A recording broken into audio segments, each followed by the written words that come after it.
today's video, I'm going to quickly show you how to combine shipping on eBay. This is a simple way to help your buyers save money while streamlining your own shipping process.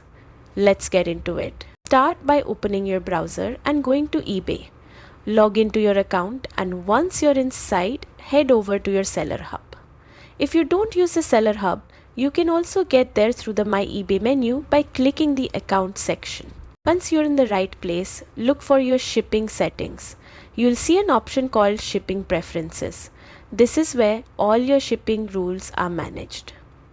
Scroll until you find the setting that allows combined payments and combined shipping. Next to this option, click the Edit button. This will open up the settings panel where you can enable combined shipping.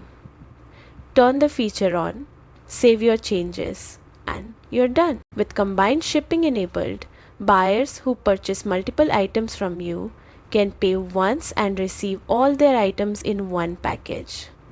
It makes checkout easier for them, and it helps you reduce packing time and shipping costs. That's all you need to do. A quick setting update can make a big difference in customer satisfaction and your overall sales performance.